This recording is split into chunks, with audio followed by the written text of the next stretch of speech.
Hello, Scorpio. Welcome to the Plaid Sheep Oracle.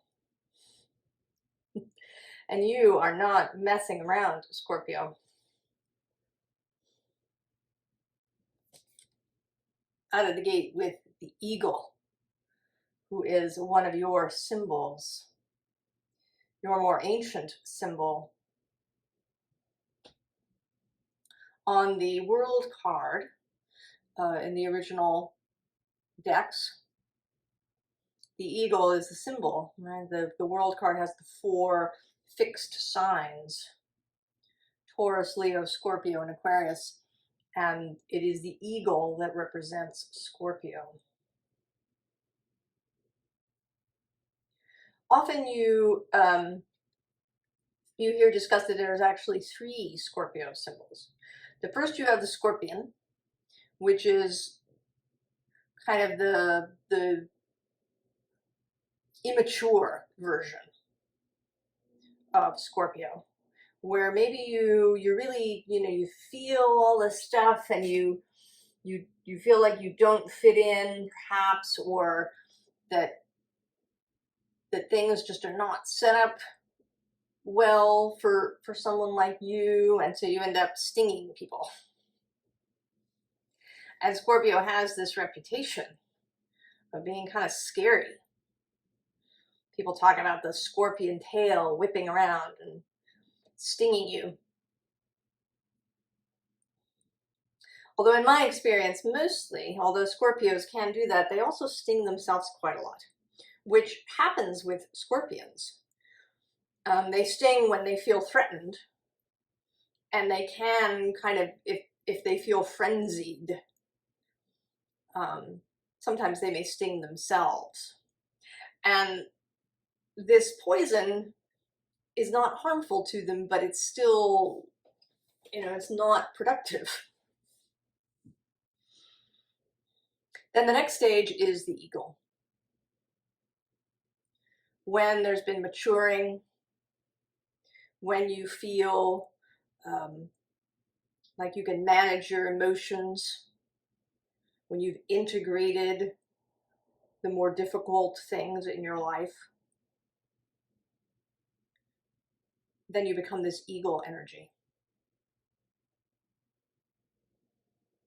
that can have, this bird's eye view. And then possibly the third stage is the phoenix. This kind of ultimate spiritual attainment. And that perhaps it's the eagle, right, that is incinerated and is reborn as the phoenix.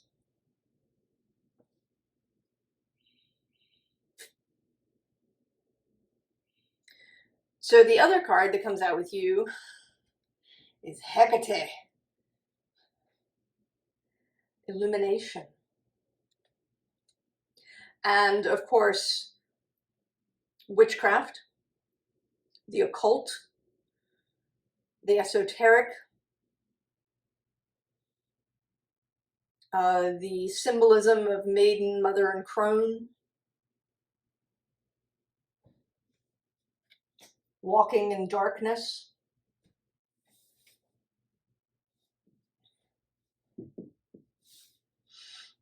I think the phrase that showed up in my mind when I turned over your cards was recommitting to the path, to the self. Recommitting to Scorpio.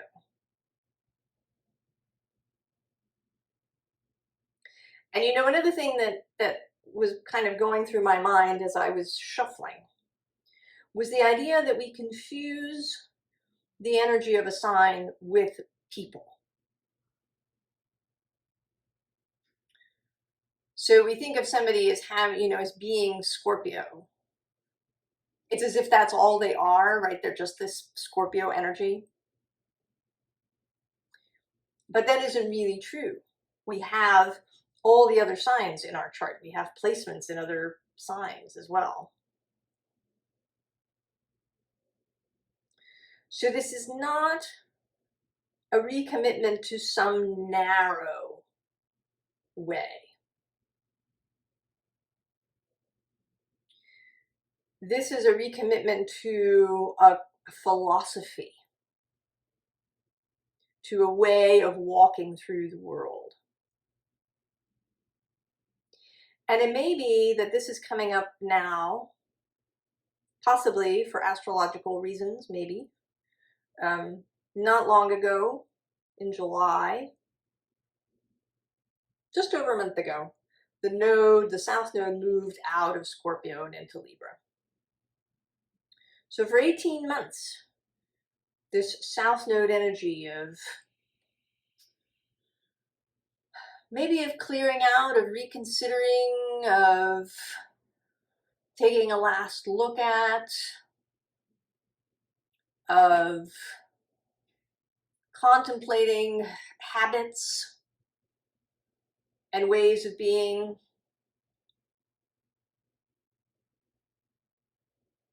And it may be that you felt really called towards the Taurus end of things.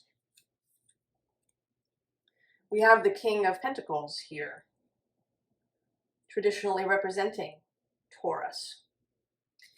And beneath this Eight of Pentacles, it's not technically Taurus, but this earthy arrangement. And it may be that you felt that you had to give up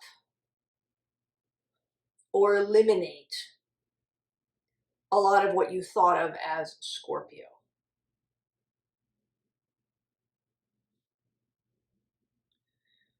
That you were trying to get out of something, because we have here underneath that the Eight of Swords, and then this Hanged Man who's getting his leg out of a trap in this deck.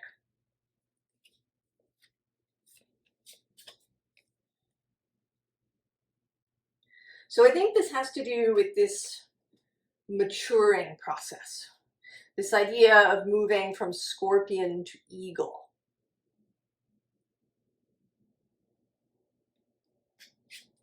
And initially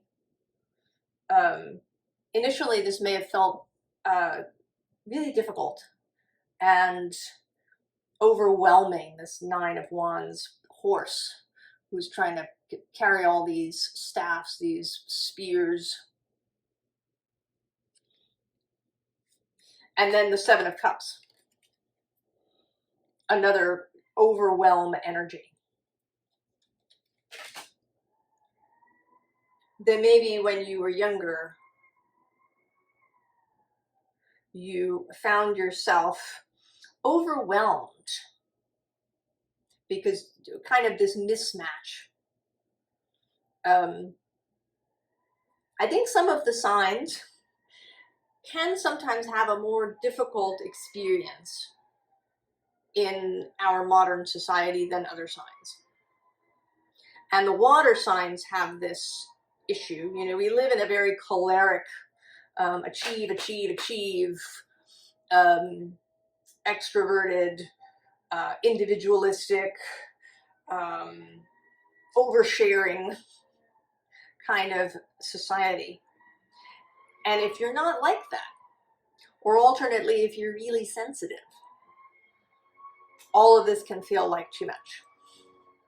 And right at the moment, I don't know if you can hear it because my windows are closed, but the super of the building across the street is using the leaf blower. And it's really annoying for me, but he seems to love it so much. He takes every opportunity to break out the leaf blower. And this feels significant here because it's kind of, you know, maybe this is the experience you were having. That you didn't fit in, you had a lot of problems with relationships, you found that you had issues with intimacy, maybe. Nobody really taught you how to deal with these overwhelming feelings that you were having, or this you know, this tendency to go and delve deeply into things, this perhaps this desire to merge with other people, to like really get to know them. And that may have made other people uncomfortable. And if you don't know how to manage it, then you can have problems. I know someone who is not very good at reading other people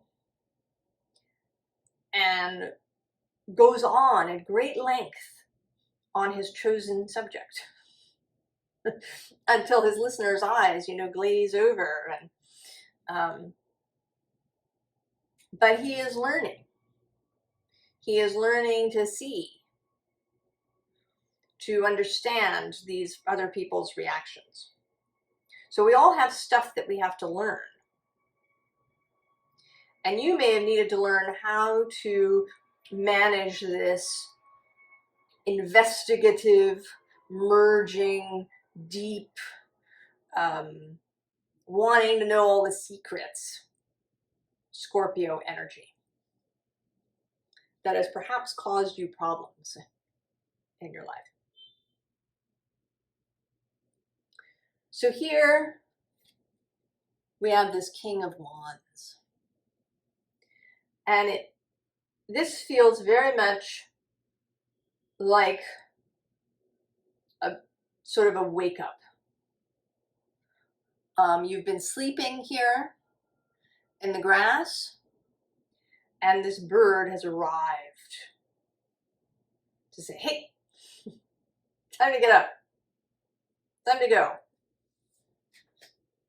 Time to relight the fire.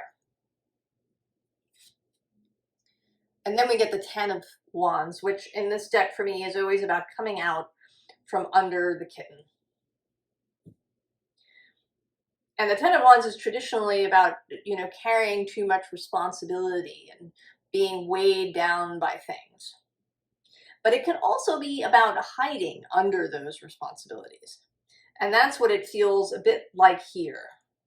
You know, hiding under the familiar, hiding under the safe, hiding under the kind of mundane aspects of life in the form of this kitten. It's very comfortable, it's soft. You've been hiding under there, and now it's time to come out. Coming out from under the kitten.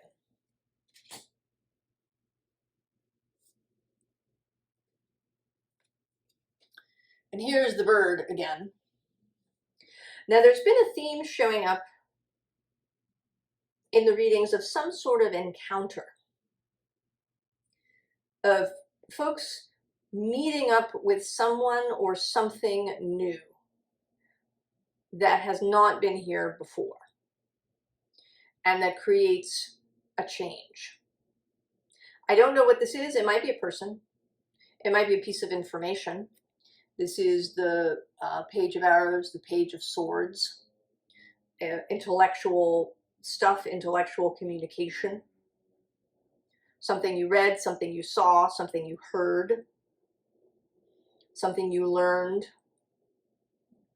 But there is an encounter with something that changes how you look at things. And then the next energy is this King of Arrows. So this direction that is suddenly very, very clear. You understand now where to go, what to do, how to take the steps out from under this kitten.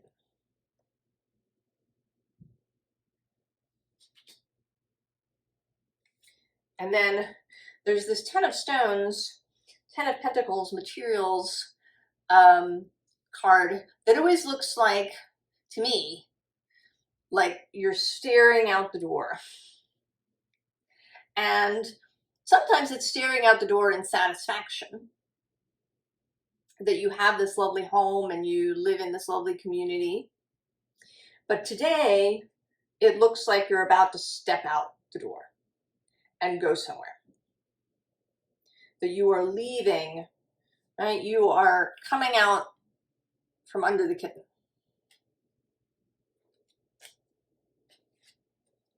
And you're getting in your boat.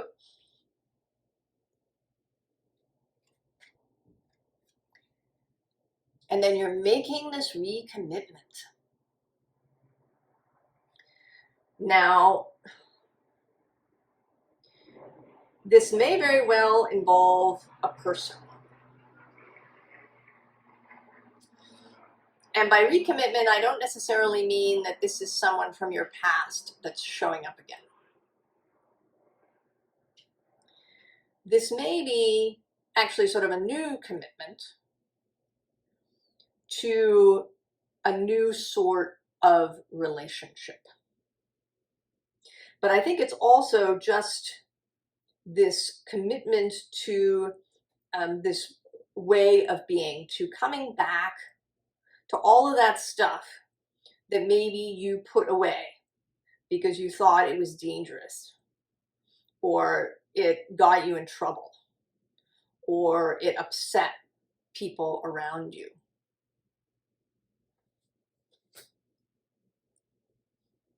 And so you put it away for a time. And it may, in fact, you know, this is coming out in 2023, and possibly you'll watch it much later in 2026. But now at this time, we're just post the pandemic lockdown.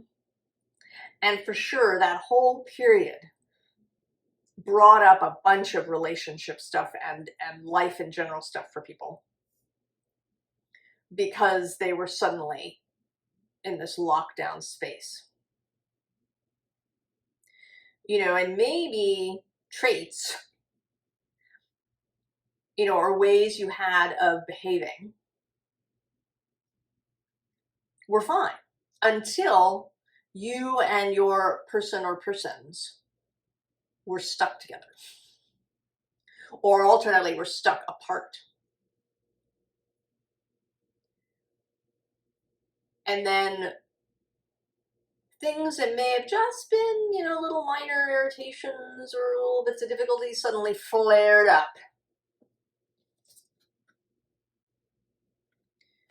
into much bigger issues.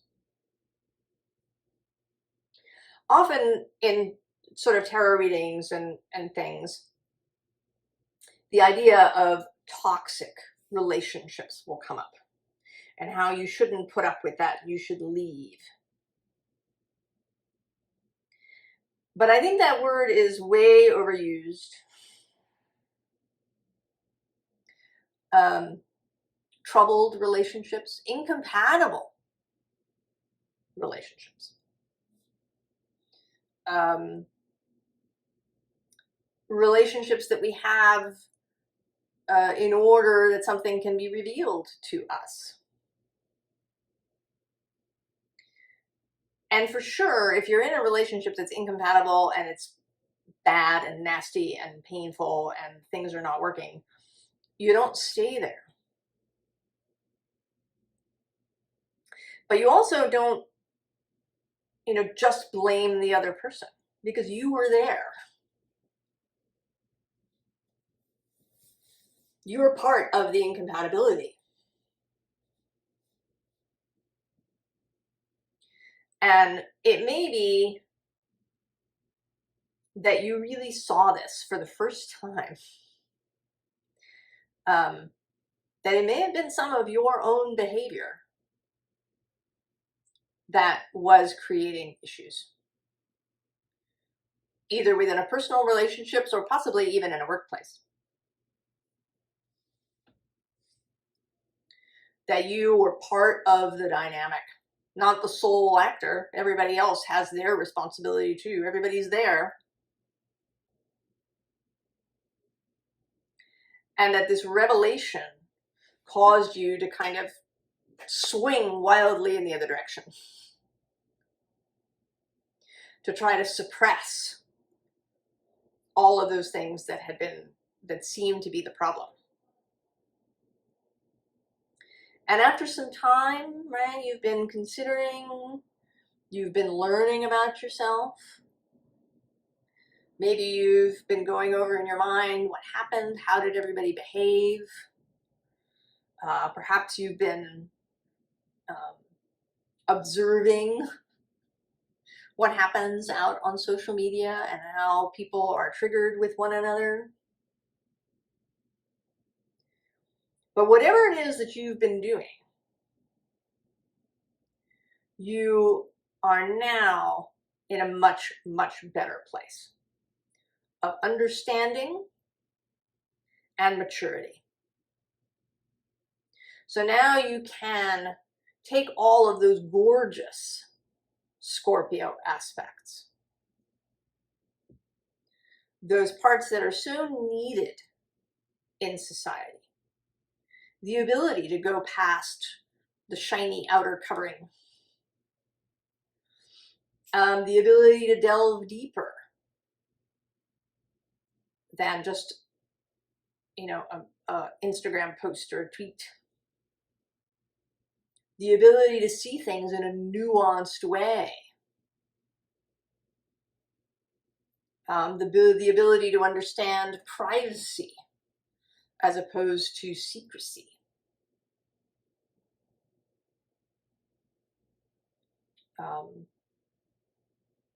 To understand your power,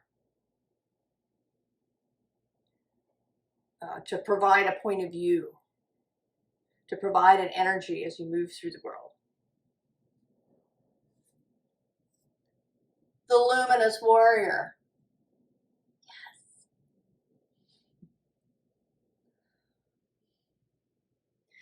Yes.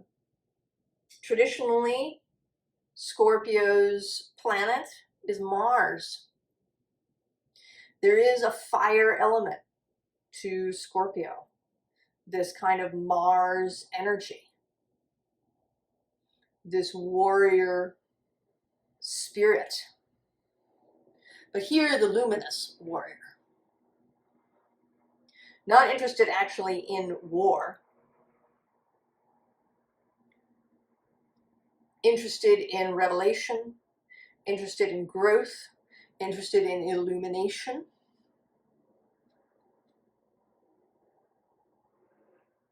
In helping people to understand themselves, in helping perhaps workplaces to change,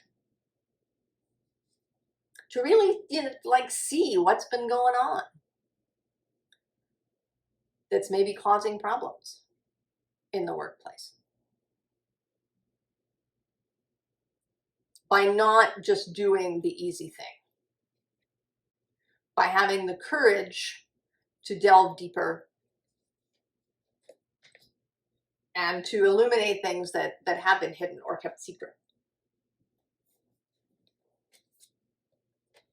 Right? And this vision quest energy, finding yourself, feeling this excitement again. Or maybe for the first time in your life.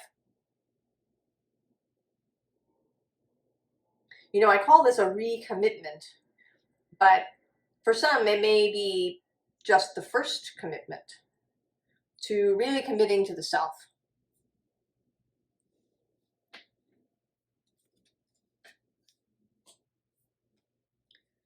To a willingness to go into the ghost dance. For a willingness to, you know, go into those places that not everybody's willing to go. And it's kind of not everybody's job. Everybody has, you know, different people have different gifts, different energies. And yours, Scorpio, is the ability to go into the ghost dance, into the dark, without fear. And at the same time, to be like the eagle and be able to ascend to, you know, a higher view of things. To be able to see the big picture. And this is bringing me again, for the second time, I think, to something that's been coming up in Sans readings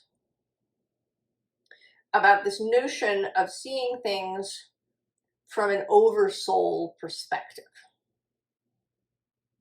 And I would say not even necessarily oversoul, but just from the source perspective. The ability to step back and observe the thing, to see more clearly all the different threads that join things up, how things may be moving in a positive direction, even if they don't, you know, if you're up and in it, maybe it doesn't seem that way. So this ability to step back, to separate oneself and see things a bit more objectively. And this comes up again here with this 10 of materials, because I don't see you as being part of this group, but as seeing it. You are the observer here. This is your view. And you are here underneath, both as the 9 of emotions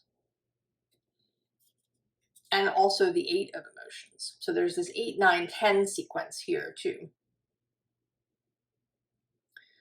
So this 8, the willingness to go into the dark, to go into the eclipse, to go into the desert, perhaps at times, to seek answers. And then this 9 of emotions, which is the ability to manage your emotions, to see your own emotions from a wider perspective, to not get like deeply sucked in, to be able to witness yourself, to have a more mature outlook, to have real emotional intelligence, and then to be able to see the big picture.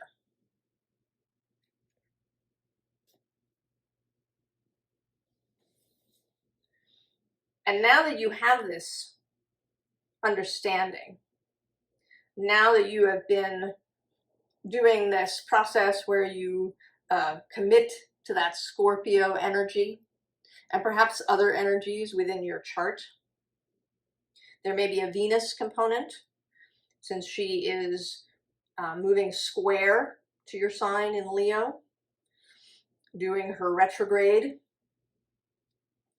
Hecate here is, there is a sort of a Venusian aspect to her in her red dress and her fiery hair. So reevaluating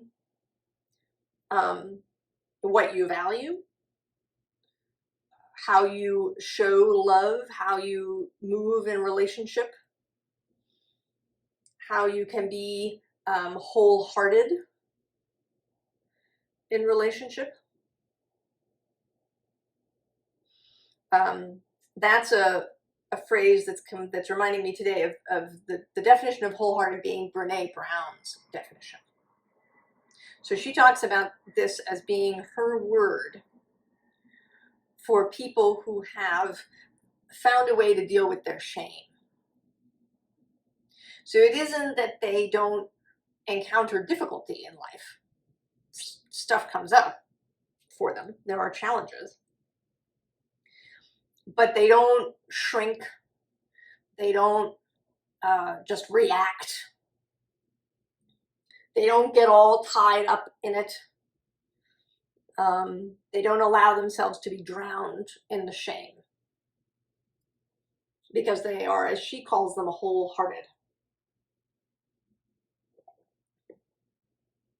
They understand that despite whatever mistakes they've made, whatever, I don't know, what do we call them? Shortcomings? Even that's not, right? Whatever stuff they have that's a little difficult, those shadowy things, maybe they have a temper, or maybe a tendency to be passive aggressive, or, right, whatever it is,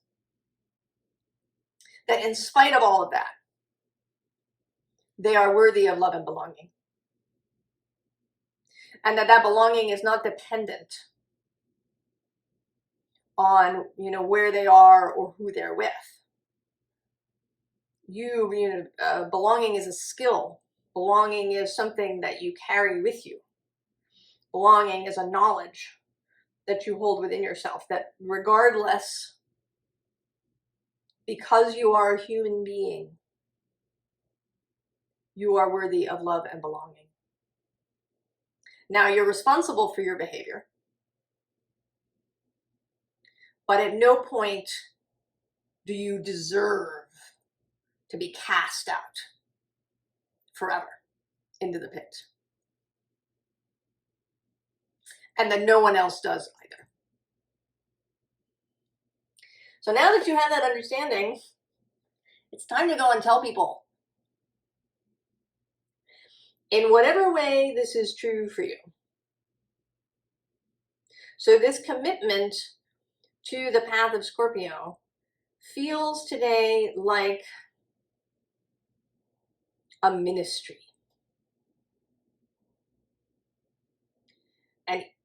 An evangelical calling, even though that word may have nasty associations for you.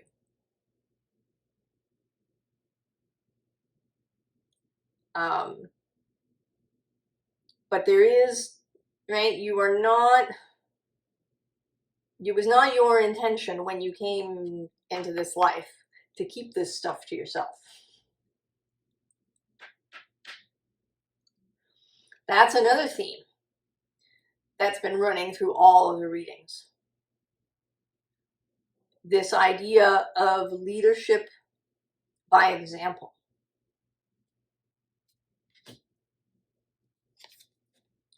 To show up, to be seen as who you are clearly. That when you are in public spaces, that you don't change your behavior or your opinions or your philosophy to suit the space. That you hold your own line, but that you do it with kindness and with courtesy, respectfully, knowing that everybody else has that same belonging that you do. And here you are, right? This is a call to these people. This isn't you. This is folks who are still mired in their Four of Cups dilemma, right? They haven't seen this beautiful galactic kiss that's happening below them.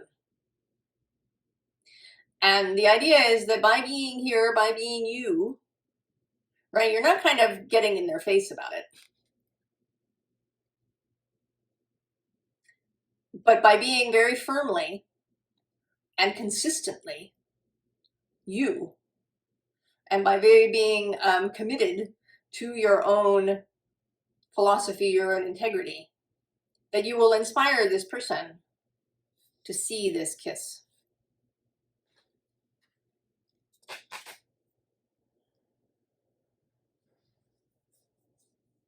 So, Scorpio, advice. We have the Seven of Cups. There are choices for how this evangelism, this presentation of yourself, this walking through the world can happen. You're not limited to one way of doing this or one space that you may be doing this.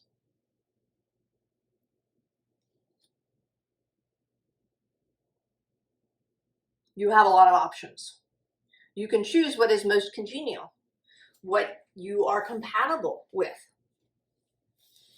Compatibility is really important in various places, right? In who you're with, particularly in kind of a romantic primary relationship.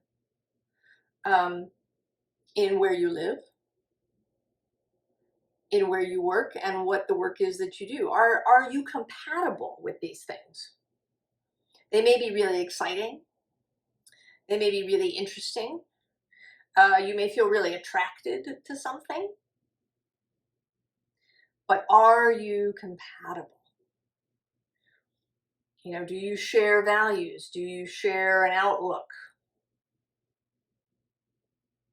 on how things should be? So it's important, and you have choices. You are not locked into one particular thing. So the next card is this Tower, which again is Mars energy. And I see, right, there's this,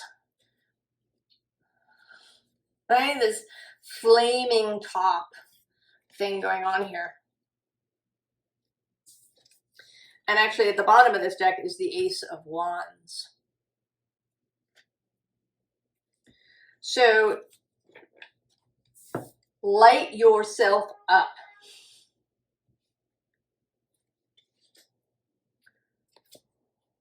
Turn on your fire so that you can be seen.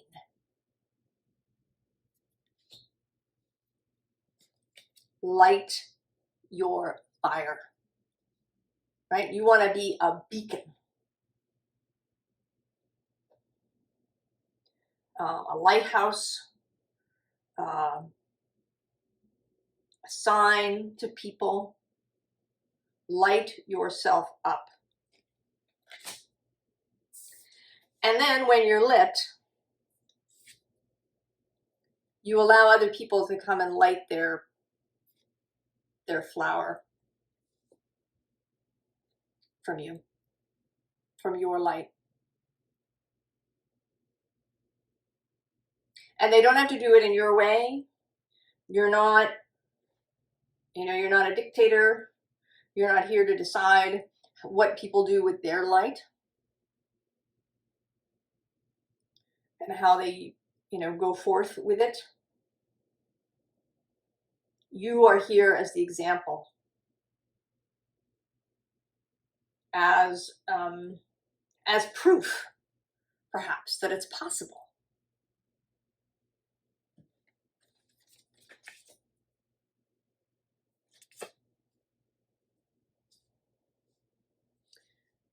And then the Lovers. Be in love with everything. That's an aspect of this oversoul idea, this source. Abraham says, right, seeing things with the eyes of source.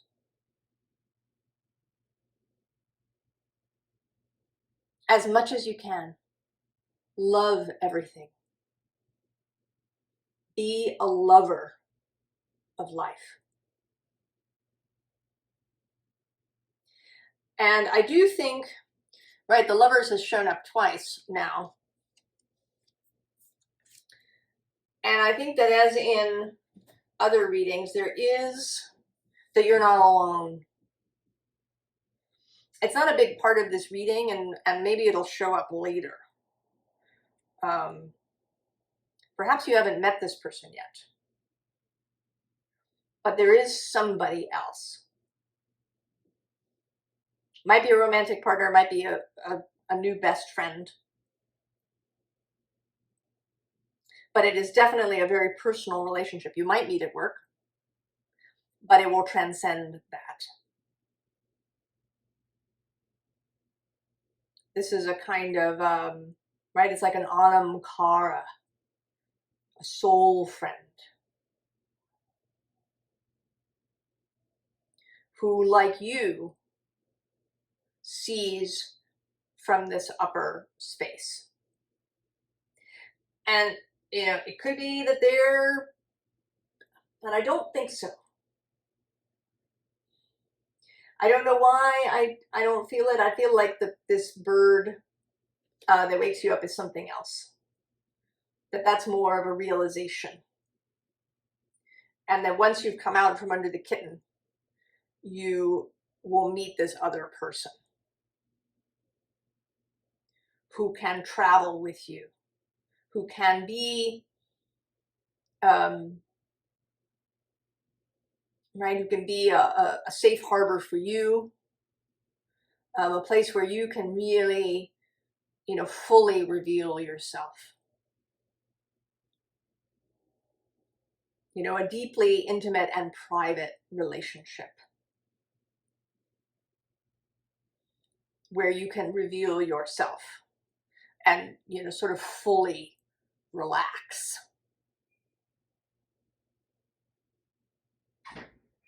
Because you don't need to be an example to them in the same way. It's not the same sort of relationship. And this is, I don't know, it's an ask, right? To be this visible person.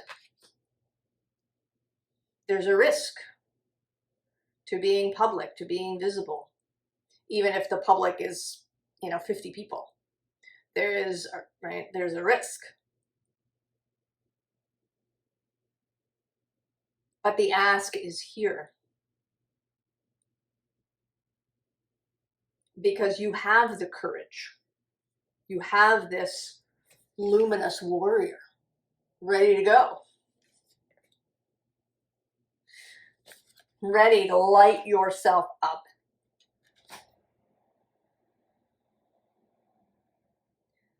Scorpio.